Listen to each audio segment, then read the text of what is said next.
Doctor en Economía, profesor de Comercio Internacional, investigador del Departamento de Economía de la Universidad de la República, entre otras cosas. Marcel Bailián está con nosotros como lo habíamos prometido.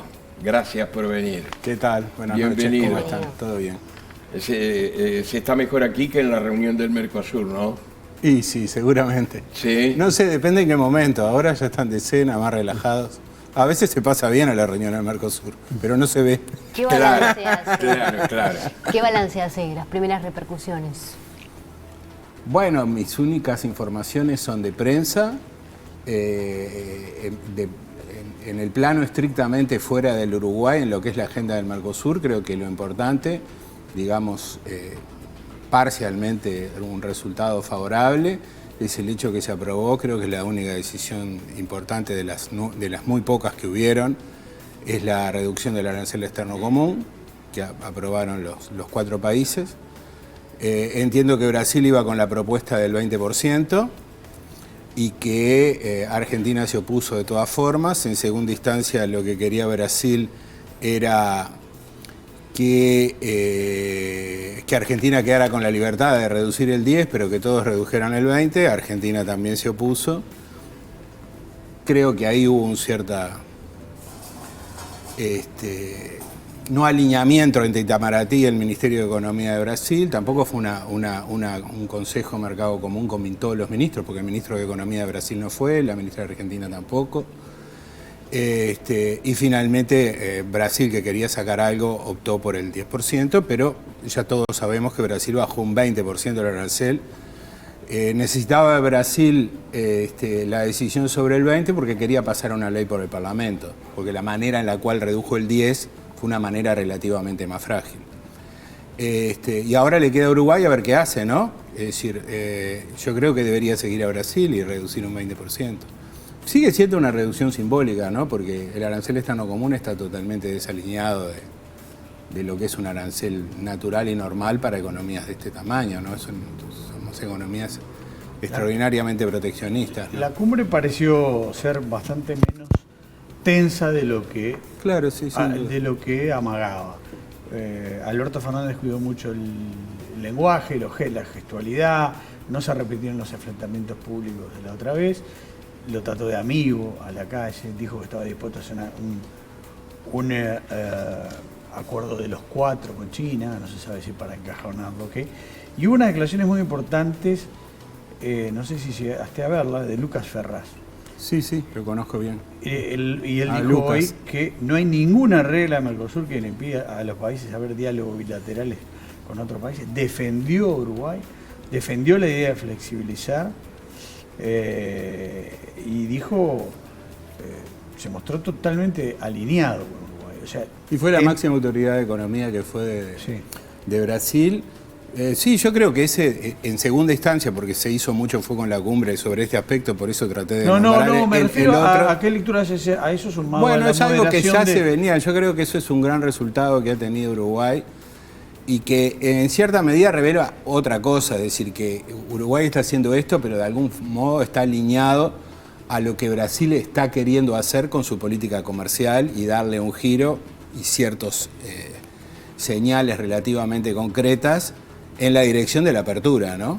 Que es algo que había estado mucho en el relato del Ministerio de Economía de Brasil, pero que se ha concretado en hechos. Yo creo que el antecedente inmediato que ya insinuó que esto iba a ser así es el protocolo adicional al ACE2 que se concretó ahora. Entiendo que Uruguay hoy lo mandó a ratificar, o lo ratificó, que es un hecho muy importante y destacado, no ha pasado, no se le ha dado mucho énfasis a la prensa. Es el protocolo para la gente común y corriente. Es que el Mercosur pensamos que es el único acuerdo que existe entre nosotros, pero el Mercosur es un acuerdo que abarca un conjunto,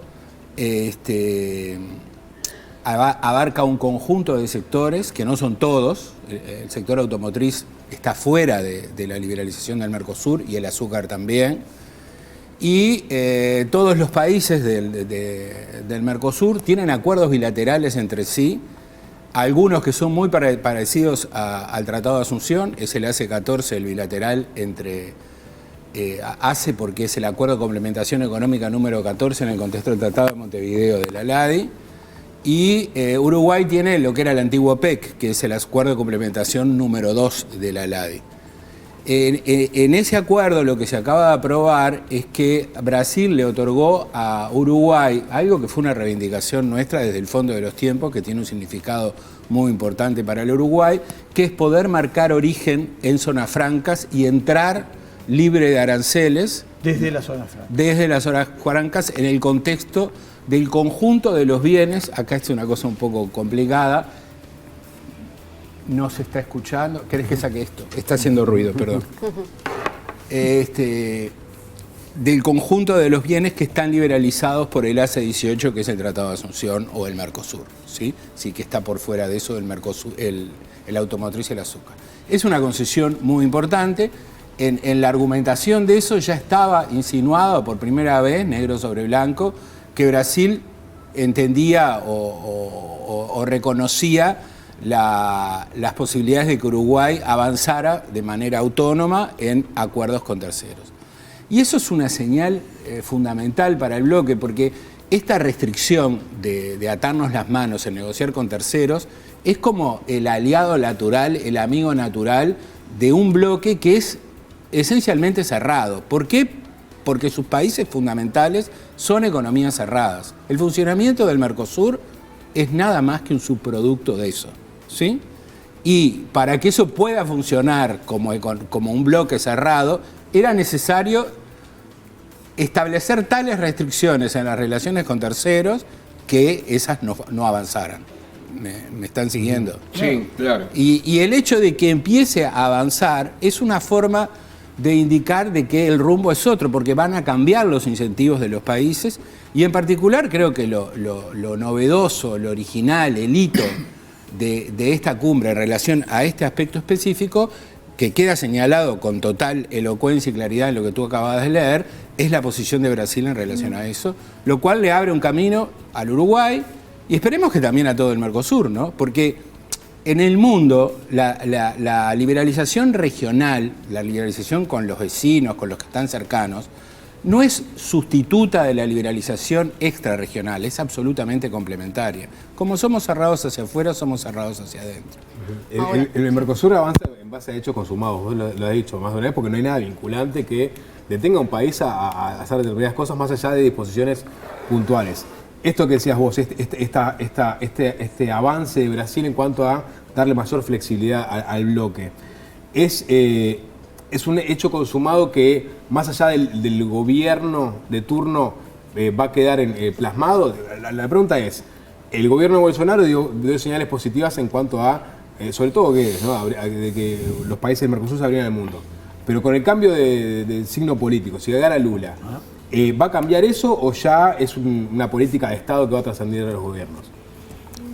Bueno, no sería serio que te diera una respuesta elocuente sobre eso, porque yo tengo una gran incertidumbre sobre eso. Uno puede elaborar y complejizar el tema y reflexionar sobre qué puede ocurrir. Yo creo que es muy importante que se haya tenido un resultado ahora y de que efectivamente Uruguay empiece la negociación, ¿sí? No hubiera sido lo mismo que hubiéramos prolongado esto, y yo creo que ha sido muy importante de que en continuidad con lo que hicieron gobiernos anteriores, este gobierno, el presidente de la República en particular, haya, de manera un poco coloquial, tirado el gato arriba de la mesa el año pasado, anunciado algo, eso que se anunció se llevó adelante y con un periodo, digamos, de retraso, se cumplió, que es el estudio de factibilidad con China, y ahora iniciar las negociaciones. Eso ya es un hecho consumado. Es decir, no es lo mismo oponerse a que Uruguay lo haga antes que hubiera concretado esto que después es decir, que ahí ya movimos unas casillitas para adelante en este juego, ¿no? Ahora, ¿cuáles son las permanentes de Brasil? Las permanentes de Brasil es que Brasil quiere entrar a la OCDE. Eso creo que ha tenido continuidad, viene desde antes de Bolsonaro, se intensificó con Bolsonaro y eso lo va a mantener. Eso creo que lo va a mantener. Eso implica un conjunto de políticas, entre unas de ellas vinculadas con los temas comerciales. Segundo, qué gobierno va a ser Lula, digamos, porque una cosa es la campaña para ganar el gobierno y otra es el gobierno que va a hacer y en qué contexto de alianza lo está haciendo. Yo creo que sobre eso hay interrogantes. Es muy importante para poder cristalizar esto lograr avanzar. No solamente por China, sino avanzar con China y abrir Pero dejo para que pregunten más porque... Hoy lo dijo el presidente Lacalle Pou, que había acercamientos con otros países para realizar un tratado Turquía, de libre comercio y que concretamente iba a anunciar en su momento oportuno a sus socios. Tratado de libre comercio con China. La Cámara Industrial realizó una encuesta a propósito de cuál era la reacción frente a esa posibilidad de concretar el Tratado de Libre Comercio con China. El 42% de los industriales a favor, un 27% en contra. ¿Cuál es la...? Claro, tú me dirás, bueno, falta saber en qué va a consistir todo esto, pero ¿cuál es el prejuicio que uno puede tener con respecto a un tratado de libre comercio con China, marcando las fuerzas de cada uno de los países, ¿no? Y bueno, en principio lo que tú estás diciendo, que es el elemento fundamental, que es las asimetrías, digamos, aquello es un continente, un pedazo del planeta, nosotros somos una ciudad, una metrópoli grande, digamos. Sí. Entonces, eso de China no muy grande tampoco. Claro, no muy grande, intermedia. Entonces eso obviamente que es un dato objetivo. Es lógico que en Uruguay hayan expectativas relevantes y que agrupen de ese estilo a los productores de bienes y a los industriales, porque Uruguay básicamente es un productor agroalimentario en materia de bienes, no únicamente, pero con una columna importante y en particular con una fuerza importante también en el sector pecuario.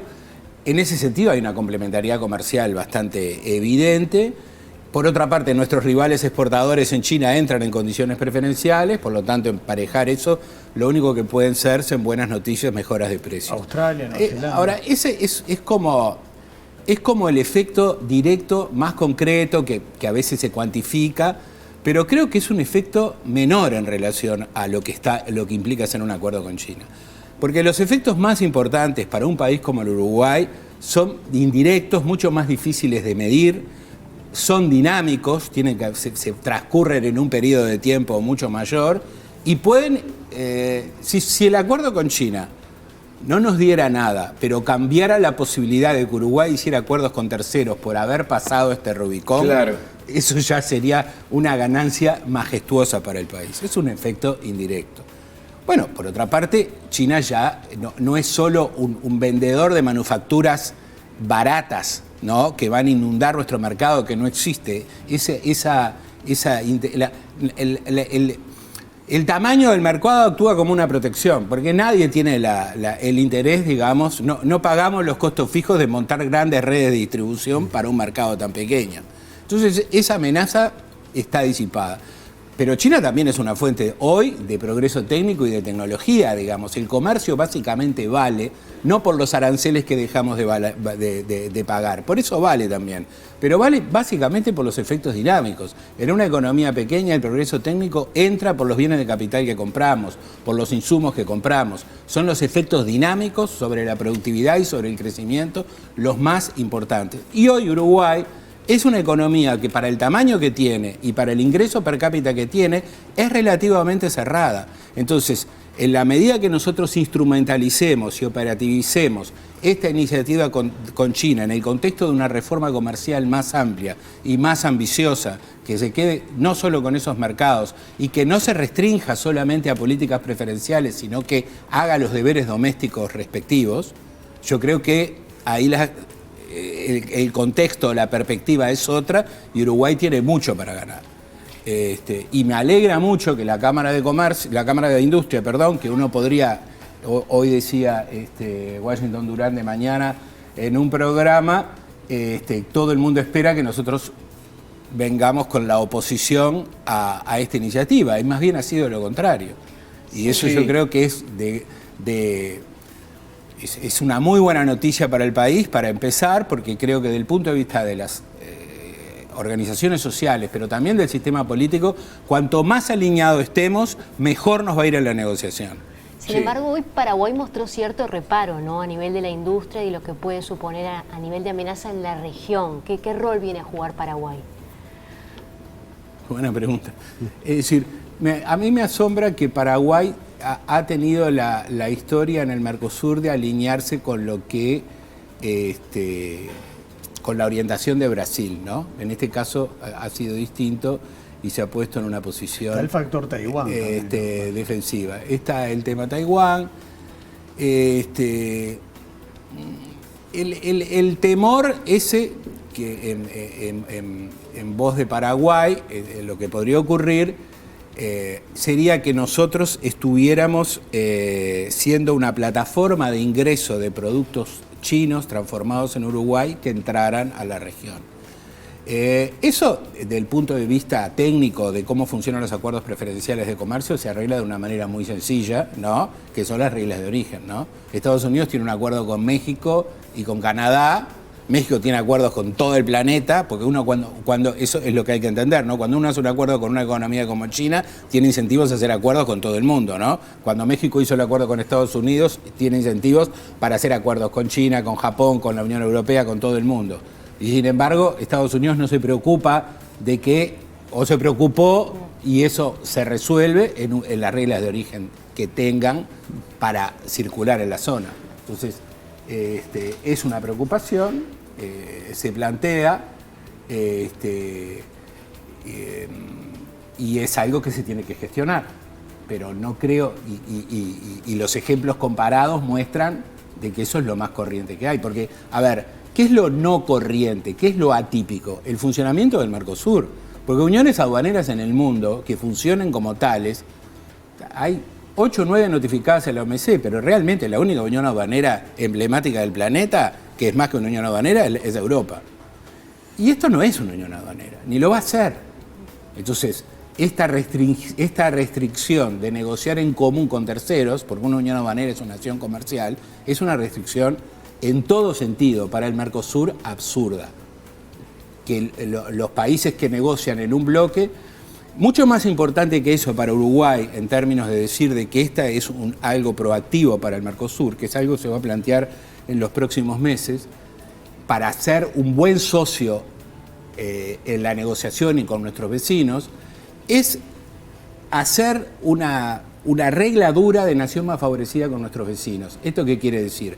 Que cualquier concesión que le demos a China en disciplinas pactadas con el Mercosur, nosotros vamos a no discriminar a nuestros vecinos del Mercosur, en servicios, en compras gubernamentales, en cualquier disciplina que avancemos en términos... Y eso lo podríamos plantear en general. Es una regla liberalizante y la podríamos plantear sobre bases recíprocas. De hecho, vale decir que también nos cubriríamos con el resto. No sé si se entiende lo que estoy diciendo. Perfecto. Sí. Bueno, famosa de hecho...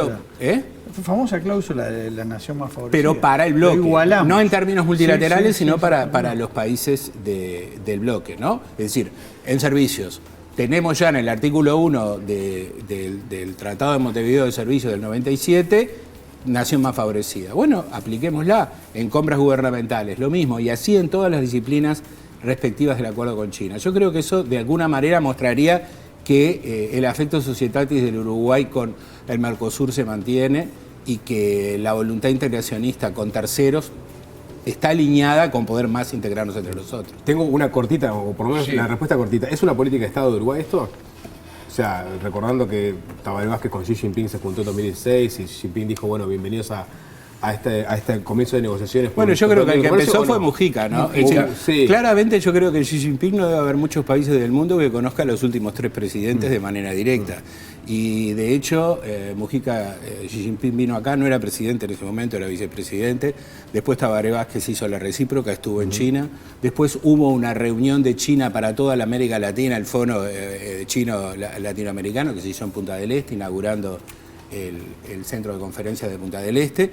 Y creo que no ha sido realmente significativo en este periodo de la pandemia la gestión directa que hizo nuestro presidente con el presidente chino para obtener las primeras millones de dosis de Sinovac. Entonces, además de que ocupa el lugar que ocupan las exportaciones, además de que China es el primer destino de mayor interconectividad marítima que tiene el Uruguay. Esto no es de ahora, este es un proceso que tiene más de 10 años. Entonces, yo creo que eso también tiene que ver con la continuidad y con el hecho que China haya tomado esta decisión. Marcel Bailián, gracias. Bueno, muchas gracias. Gracias por visitarnos.